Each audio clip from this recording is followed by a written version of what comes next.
Hey guys, we're going to get started with the panel here. Um, and we've been having quite a few talks now around CK and privacy, and we've been understanding the kind of impact they have on public state machines like blockchains. And I think we'll dive deeper into those topics with our panel here. I'm pretty sure you're very familiar with our panelists here, but maybe if our panelists could give a very short intro about themselves and a privacy-related project that they've been working on.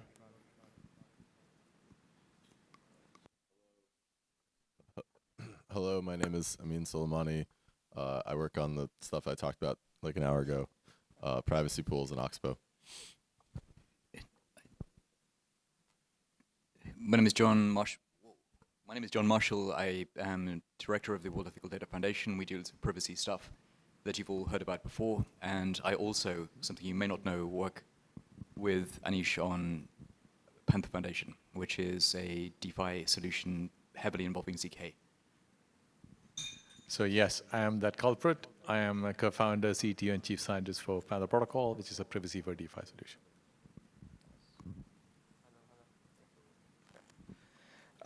So I guess maybe we could first try to understand why is privacy so essential? Why is it that maybe the consumers don't really get this message?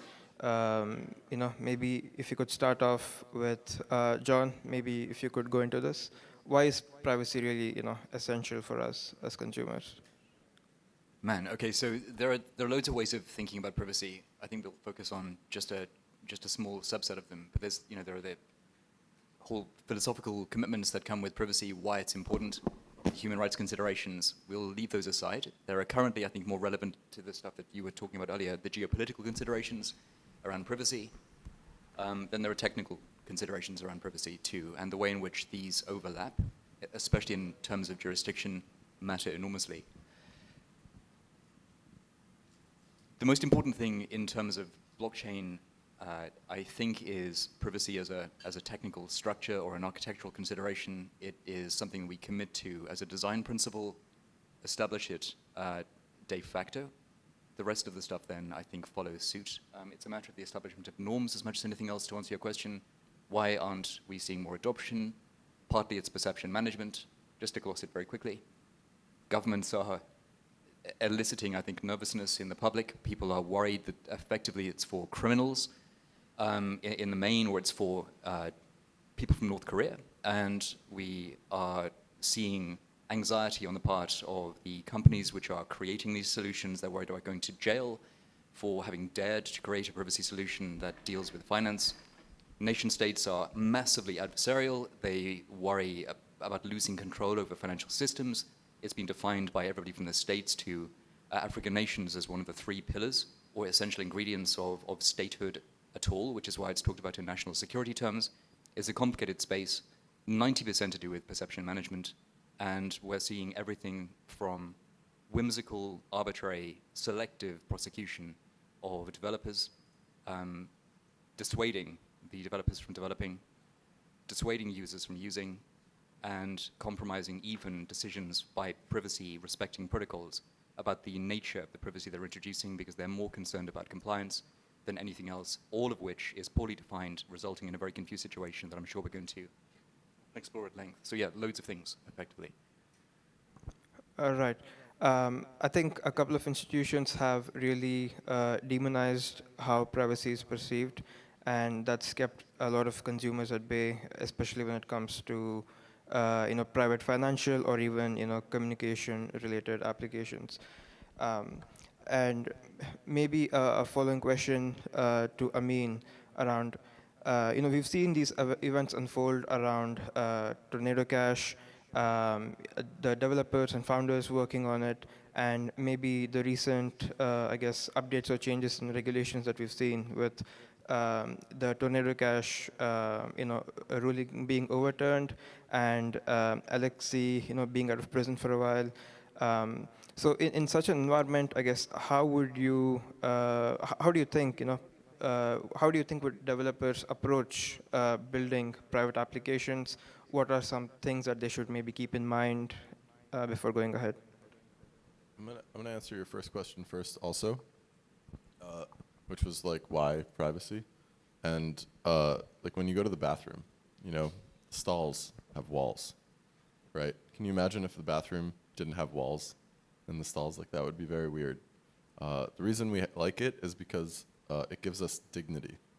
You know, we are allowed to manage the parts of ourselves that we express, right? If you had a lens into your brain and it just streamed every thought you had, kind of like Kanye's Twitter, but that got removed. But if you streamed every thought you had, then it would limit your ability to choose who you are and how you express yourself. So in addition to all of the national security concerns and all that, I think it's important to remember that having privacy allows us to be human. It's part of what makes us unique individuals. And so in terms of developers navigating this landscape of regulations, I would say be very careful about how you make money. You do not want to be making money off of providing privacy to potential bad actors. And unfortunately, this introduces what I like to call the paradox of privacy, which is that if you want privacy for the good guys, you actually need surveillance. And so working with analytics companies to try and shield your system from abuse from potential bad actors might be a way to go, if you're trying to build privacy, especially under your real name, for example. You just mind if I add something? So going back to the question you kind of asked, John. So we kind of live in the world. You could divide the world into kind of two sets of pieces. One is the more authoritarian, and the one we call it the democratic. So if you ever believe in democracy, one of the key things you need to have to achieve democracy is privacy for your voting. The choices you make, that should be, that's the highest order thing for you. And when nation state actually clamp down on privacy, they are truly, how could I say, doing a disservice to themselves. If you are in the world and you say you really respect democracy, first thing is you need to provide your voters with privacy. And the voters' privacy is kind of leaked in multiple ways, not just at the booth when they vote, but the fact that every behavior they have, financial behavior they have, is actually leaking the privacy, right? And what then happens is the powers that be, they want to optimize the basket of what you call the voting basket, then profile you and target you and try get your vote. So in my mind, what is important for everybody and for democracy to be free, fair, and open. I don't know if that's ever going to be the case. Yes, democracy by a mathematical definition is an unstable equilibrium of sorts, right? So this is a real challenge. But by just removing privacy, you're making democracy a thing that could never exist. So I just thought I'd bring it up. Could I say something as well? I mean, is it okay if we just talk more freely? So, yeah, it's much easier. I mean, look, this situation is really interesting, and perception management that I mentioned a second ago matters enormously. And one of the weird things is that we're on a panel, all of us to a degree on the defensive about privacy. It's really perverse. We're being asked to somehow justify the need for privacy as if this is something that is standing in front of a tribunal. How did that come about? If it wasn't the case that we're all being seduced into thinking about the problem as a problem and on the terms that have been given to us by people that are effectively seeding considerations and paranoia in ways that they're controlling in terms of the narrative. It's really, really odd. There's something absolutely fundamental and normal. So one of the interesting paradoxes that we touched upon just a second ago is that the nation state kind of stuff that happens about privacy being a threat and oh my goodness, people are going to have too much privacy and they'll be whispering in corners. That's equally an argument for national security if you care about democracy. You need that stuff as a pillar for driving a healthy democracy in a way that doesn't result in violent revolution but peaceful transformation because concepts in private are created. We have a conversation, we have a new idea, we see the idea, we test the idea is adopted, suddenly change happens. That is really the ideal form of a democracy it runs. It's based or predicated upon the existence of privacy. It's an infrastructure, ideologically, and more technically, if we're to see this adopted. I'm really glad he brought up the democracy thing too, because I wish I was able to talk about that more in the previous one. One of the fun grants I gave as part of Moloch DAO was to have a guy go and push the buttons on every private voting app that existed and write a report about where the gotchas are. Because there's a lot of private voting things, but they have gotchas. And the gotchas are like, we can't see how you voted, but we see that you voted. Or we, while we're tallying, the guy who's tallying the votes can see the tally, right? That's not great either. Or your votes are private until after the vote is done, and then they're revealed, and that's not great either. Or it's that, you can prove how you voted, and so anybody can bribe you programmatically, and you can submit the proof of your vote and then make money. And Vitalik has a great blog post about this called On Collusion Resistance, where he explains like the solution to that one.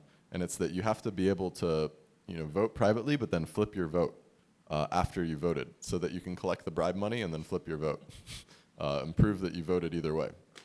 And it turns out that the solution to most to these types of things is some combination of zero knowledge and fully homomorphic encryption. I hope I really like implementing these kinds of private voting systems, because it really is an upgrade on democracy, and it goes beyond just the financial applications of it, and it's like a society transformational thing where me and and it's going to happen with some nerds first, because like me and my friends, like we trust the math, getting like a whole country to like onboard their elections is going to be tough, but having a couple societies that are already sort of digitally native move to reasonable, anonymous private voting systems is I think the first step in that direction. So as the old hat and the old fart in the game, I should probably put my hand up and say, we've actually gone through a whole bunch of iterations of private voting mechanisms. It's not the fact that we didn't have mechanisms available. It's the fact that the nation states, I should be very careful, the powers that be are not that keen on in having an okay, think of it this way. What is that you would lose if you actually run a fair and free and open and auditable election? Yeah, your odds of actually succeeding might be skewed. Okay, so when you are in power, you want to do such things that increases your odds of power. So that's only going one way. And that has accumulated over time. And yes, he's absolutely right. We have enough of tools. Like, okay, let me give you some simple tools that could actually do this. So blind signatures, you can get some things done. TEs, combine blind signatures with TEs. Whatever we do with ZK and FHE, we can get done. But the thing is, now we have this problem with nation state, because votes normally happen in nations, and nations have nation state actors and agencies with 3 letters. You can pick one, whichever you want. And they have, as I was describing previously, they have knowledge beyond what you and I and anybody else can have, right? We are probably 25 years, just go back and look at the timelines. Lucifer, when that submission was done in the 60s, differential cryptanalysis came out in 89, okay? That's easily like a 25 plus year gap between public knowledge of cryptography and the private knowledge these people have. So a lot of the stuff that we assume to be, all those things is not happening. And, there's a big incentive for not to have a free, fair, auditable private mechanism. That's my 2 cents. To add an extra cent to that, there's something really interesting about the way in which we're talking about privacy as if it's adversarial. And it is. It's implicitly adversarial. But that's not the fault of people living private lives. That's the fault of, at times radically asymmetric power structures and the worries that people have. What I would counsel everybody who's thinking about privacy, maybe, going deeply into the question for the first time, is don't be bluffed into seeing the problem or the area of privacy through the lens of national security or the values of the intelligence services or financial auditors. Just see it as a citizen and as a free person. And then notice, we haven't mentioned money laundering once. We haven't mentioned the Lazarus Group. It's all been about voting and democracy and freedom and wanting to talk to your friends and family.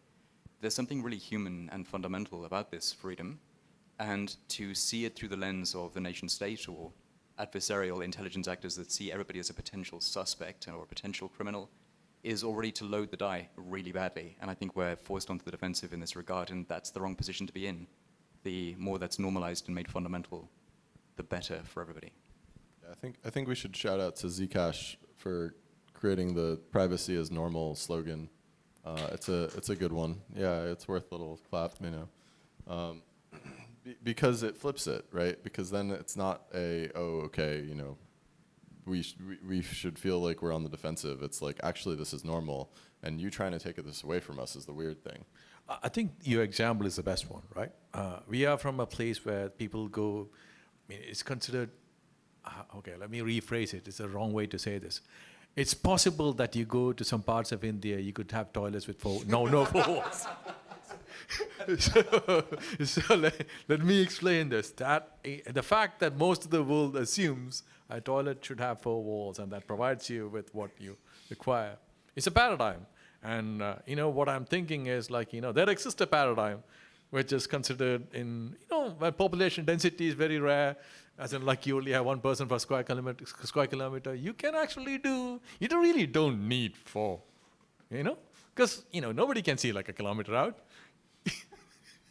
And nobody could hear 1 kilometer out, let alone smell any kilometer out. Who knows? There's a paradigm that's there. Sorry, guys. Just having a joke. Right. I think we've looked into the role of privacy when it comes to voting, when it comes to a few financial applications. Beyond these applications, what other kinds of data would you say consumer data is at risk, and how do you think we could maybe tackle it? Maybe one example could look like healthcare data, right? Yeah, I'll take the bullet. I'm one of the idiots who went to med school and still have a license. I'm been short from both sides, short from being a doctor and being a privacy researcher. I think it's a very weird situation to be in. So if you were to go back in time and look at the cost of doing ML, and this is what the prime thing that I want to remind everybody, the cost of doing machine learning has come down significantly.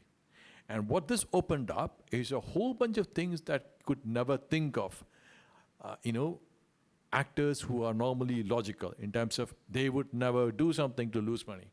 Again, yes, you're going to point at me and say, Facebook never makes money, WhatsApp never makes money, X, Y, Z. But there is money being made somewhere in the pipeline, somewhere in the chain. And one of the things that has actually happened is as the cost of doing machine learning and having better machine learning models come along, the ability to actually run an arbitrage on an average user. Literally, I describe every patient as a lemon in that sense of speaking. If you think about yourself and you think about an insurer, the insurer can actually go get the data, especially in the US from data brokers. They can go to the supermarket, know your diet profile. They know that you drink so much Coke, you eat so much of this thing. They know your risk of type 2 diabetes mellitus is going to be this high. So can you imagine this? And then this continues on the other extreme, which is essentially, this is behaviorally profiling you as a human, okay? And the next bit is when you have a disease, they might have access to your relatives' data. These people have access to a lot of data. In the US, I think it's only 3 pieces of information that's required for you to actually track somebody down, right? And there are this whole bunch of actors. I'm not saying that doesn't exist in India. It could be worse in India. I don't know enough to say anything. Mostly lived my adult life in both US and Europe in that sense. So I'm not that well versed to talk anything about India. So my experience is limited. So if somebody knows something, please feel free to. So the thing I want to say is once you know something about one person, you can connect the graph. Okay, you share residence with this person, you meet this person, now I have a graph. And I know this property, then I can actually attach a probability based on that, right? And can you imagine this going one step further now that you have genomic data available, right? So start with this. You have your spending habits, you look at your social graph in a social media, whatever that you call it. So you have all the relationships, and now imagine you have your genomic data. You, as an average user, I would definitely say you are in a pretty disadvantaged place. That's my 2 cents. Could I just riff just on this? The amount of data that's available and the technical capabilities of institutions, companies, governments, transnational corporations, it doesn't matter. The ease with which they can now determine things about individual lives is extraordinary. It used to be the case that it would be very expensive for a nation state to surveil Amin. It was really hard. The end of the GDR, it was something like 10 to 12% of national income was spent on domestic security. Domestic security meant people spying on people, the state spying on people, employing people to spy on their neighbors. This was a huge expense, and it shows, I think, the eagerness with which they pursue precisely these kinds of data sets. What's happening with technical capabilities is that the labor constraint is reducing effectively to zero.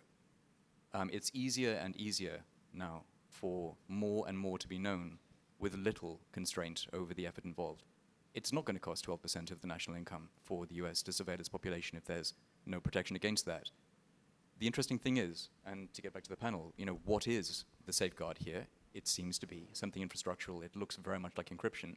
It may well be, in fact, to quote the cypherpunk-ism, that in this context, in a computerized civilization, encryption really is the fundamental building block of liberty.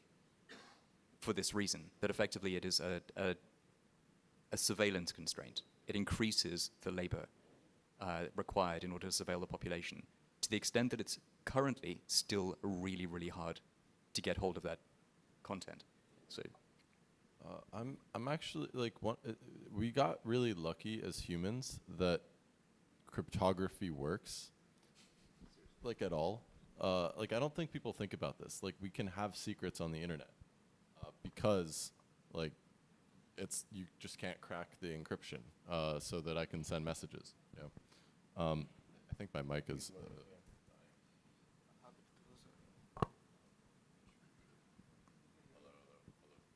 Testing, there we go.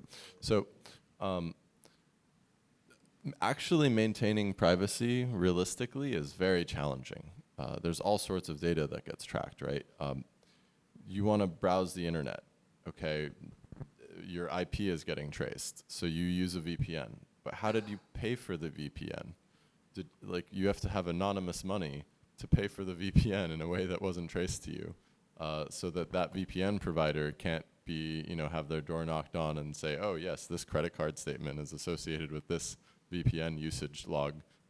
Send the amount of bandwidth you're using, let alone where you're going with the internet, but the bandwidth itself determines, what am I doing? Am I streaming videos? Am I uploading files?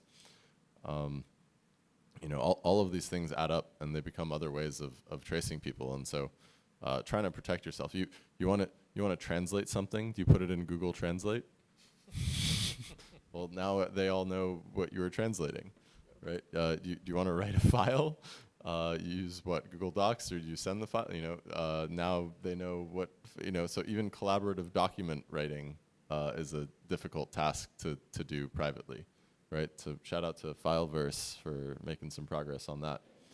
But you basically try to navigate this world and get privacy where you can, where the cost of doing so as a user, like they said, is lower, and it increases the cost of surveilling you for when you're using those tools.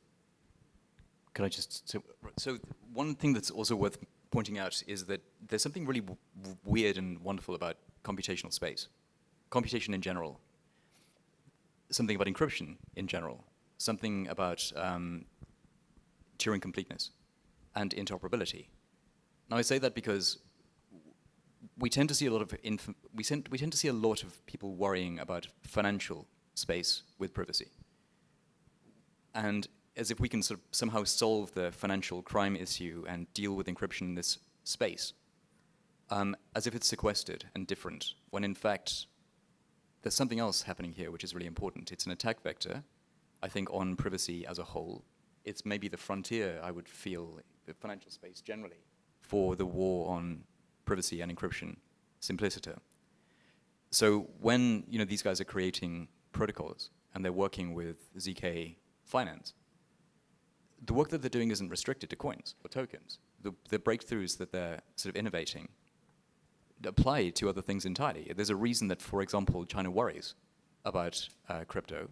It isn't because they're just worried about money leaking out of the country or coming into the country illicitly. It's because the very same technology enables information to be exchanged.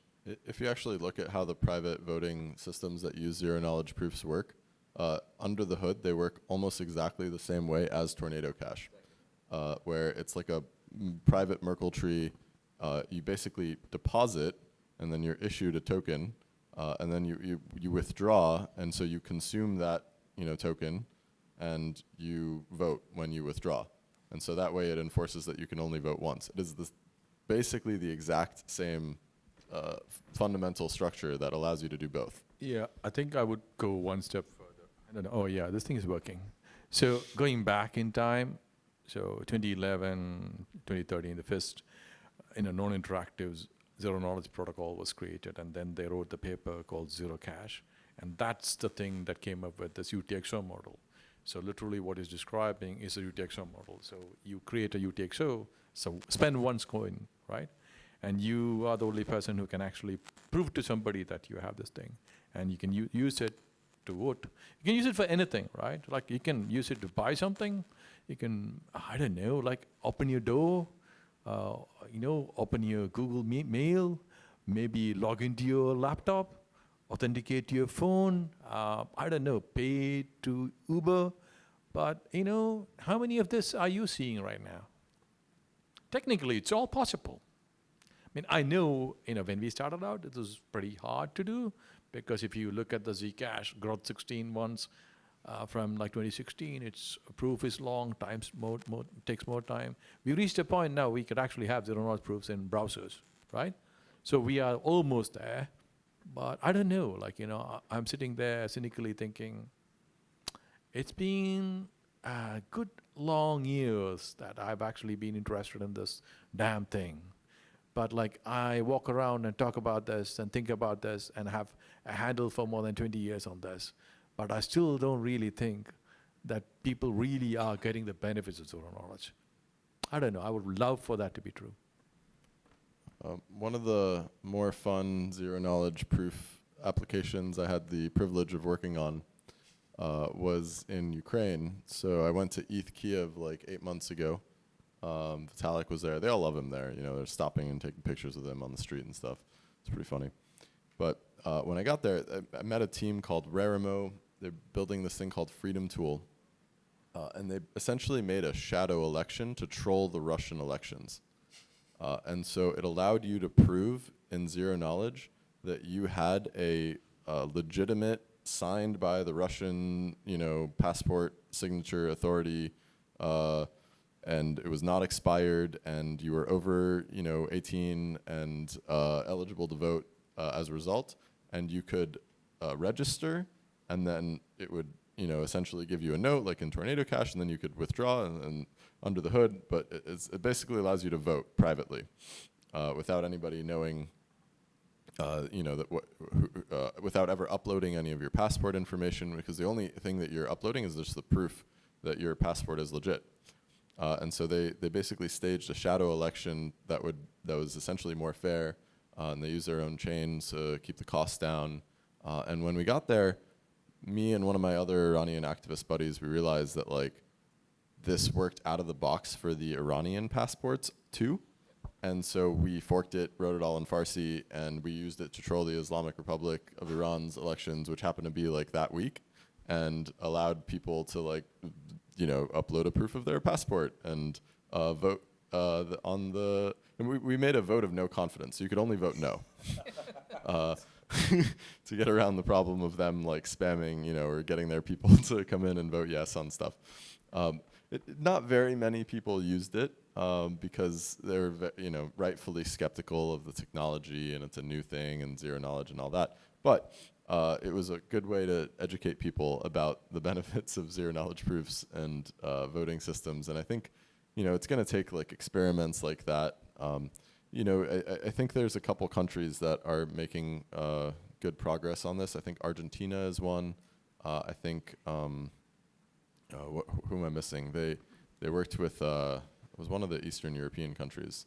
I think Estonia might be, but yeah. I'm not sure about Estonia using a zero knowledge proof system, but they there's- have like a distributed cryptographically. It was somebody else. It wasn't Estonia, but there's other like zero knowledge, proof of ID systems that are coming online, and I'm bullish on all of those. But I think, to Anish's point, like getting the powers that be to use it for a national election is hard. I think it's more likely to be used for like a survey. Like, should we build the road there? Or do you agree with this policy decision, as a survey before it's like a real vote? And then as people learn that the technology works, then it can be scaled up. 100%. It's like learning that it works, seeing that it's useful, and realizing that it's generalizable in a way that applies to almost everything else. I mean, it's hard to gauge where this would be adopted and how quickly it would be adopted the moment that it's seen to have a huge success in one area that it looks innocuous. It's also just the counterpart of that is, it's one of the reasons that as a population we should be really aware of any threats against any aspect of zero knowledge or encryption or other areas, precisely for the same reasons. Because the results scale, because the results generalize, you want to be very careful that you're not conceding ground on what looks like a solid case against Lazarus Group, because you may be losing, in fact, a solution for the election system. Right. Now that we've quite firmly established that we do need privacy in a lot of aspects of our lives, from voting to DeFi, healthcare, lots of other things. I guess focusing more on DeFi. We've understood that there are a few regulatory challenges, but aside from that, how would you guys maybe inform us around when it comes to building a private DeFi application? How do we make sure that we have them on good terms when it comes to user experience, access to liquidity, and a bunch of other things, right? Because if you'd like to use something like Railgun right now, you'd have to jump through a few hoops. You'd need to set up a separate wallet, and maybe change your wallet every other time. Maybe you use Railgun.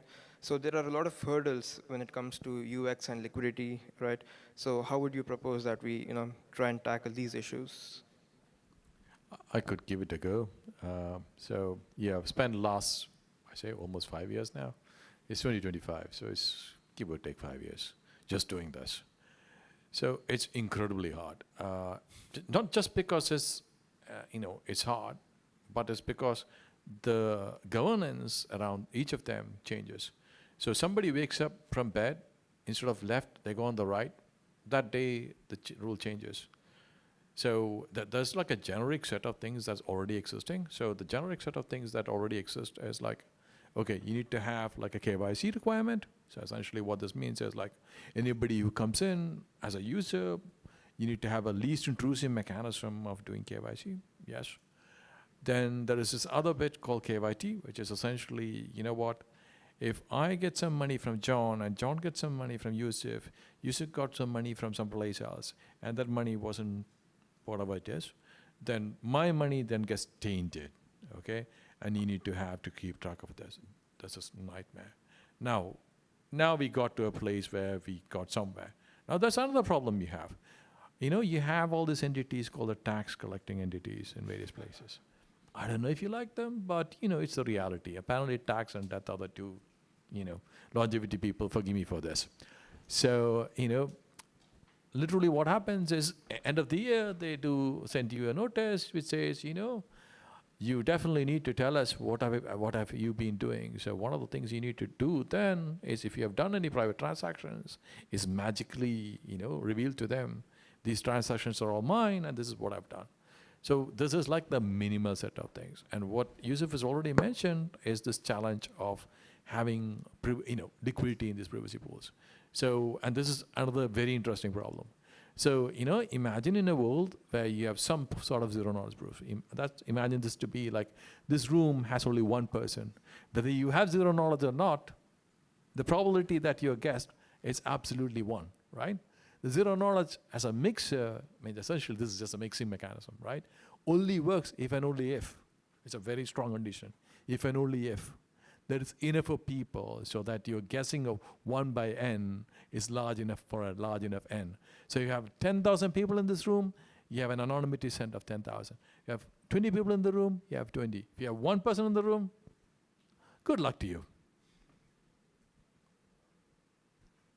Yeah, I'm going to echo Anish in saying that it's very hard. There are a couple projects that are making good progress on this. Like Penumbra is doing private swaps and private DeFi stuff. I think DarkFi is trying to do like private DAOs and things like that. You know, I talked about how I'm like explicitly not trying to do that yet because I'm trying to do the compliance part of the tech tree and then maybe build up from there. And then, you know, because if you do a private swap, then suddenly you have money in a private system that you aren't necessarily sure where it came from. And so then, you know, proving that it came from a legitimate source becomes much harder. And that makes the compliance aspect a lot harder. Maybe you can get around this by having enough, you know, gates on the way in and a strong enough gate that it's not really a problem. Or you can have viewing keys that allow people to voluntarily disclose, you know, their transactions to the tax collector or powers that be or whoever. And so then you might not need to know who your counterparty is necessarily, but you are able to still reveal enough for the powers that be to essentially sort out, you know, who's who in the system. None of this stuff is great. Everything comes with a trade-off. From an idealistic standpoint, you just want to not think about any of this and just build and, you know, do all of the nice private stuff. But the thing that Anish mentioned is that, like, if you're the only one using a private money system, it doesn't actually help you. So this is where it's slightly different than encryption. You and your friend can talk to each other encrypted, and you get all of the benefits of the privacy without requiring anybody else's involvement. But as soon as it becomes a private money system or a financial system, then your benefit is based on all of the other people also participating in the system. And so at that point, we like to think that the quantity of the anonymity set, the size of the anonymity set is the only thing that matters, but realistically that's not true. The quality of your anonymity set also matters because you might not want to be giving and getting privacy from people that you, I don't know, don't want to be doing that with, terrorists, so whatever, right? And that's hard because then you have to introduce these gates and limits and et cetera. I mean, just to give us a simple-minded addition to that, I mean, there's a really interesting relation between UXD, therefore, and adoption. Minimizing the friction that you get in unnecessary places, whether it's interoperability between privacy-respecting solutions versus ones which aren't privacy-respecting, and that's a bit janky. That introduces, you know, points of friction that frustrate people. There's the KYC and the onboarding and everything else. There are third parties which are interceding and the intermediaries all over the place. It becomes really complicated. You need a 180 IQ to work out how to get involved in crypto in the first place. You need to read the Wikipedia articles on who, you know, these guys are. It's, you know, the entry to crypto, even thinking in terms of crypto, is really tough. That needs to be brought down. The way to do that is effectively not the stuff that we would do on the back end coding. It's going to be actually UXD. And people making this friction-free, all of the hard work of Anish and Ameen goes unrecognized, because if my mum's using it and having a great time transacting and sending me Bitcoin, awesome, and never thinks about you. Paradoxically, it's... I don't want your mom to think about me either. I'm sorry to say, she's a fan. But in essence, we just want to minimize that friction. We want to have it transparent, all of the hard work. So, you know, not doing what Tor has done. Tor has done amazing work, huge contributions. One of the failures of Tor is to make it almost impenetrable to get involved in the Tor network. Why? It's just because coders were building for coders in the main, and it took a long time for them to begin to work out how to communicate it in a much less forbidding way. Crypto is having exactly the same problem. Anyway, the point being that if we can fix the UXD, we can have it much less friction-full, then we get more people and we get bigger anonymity sets, and the privacy case gets made. I really hope games innovate in this aspect, right? When we think about finance, you know, this stuff, and it gets kind of heady, but if games came along and it was just like a fun social experiment, like there's like a mafia game, right, where it's like, you know, everybody go to sleep, mafia wake up, mafia pick somebody to kill. It has other names, werewolf, I don't know, somebody called it some other things, but it's basically like you know you could.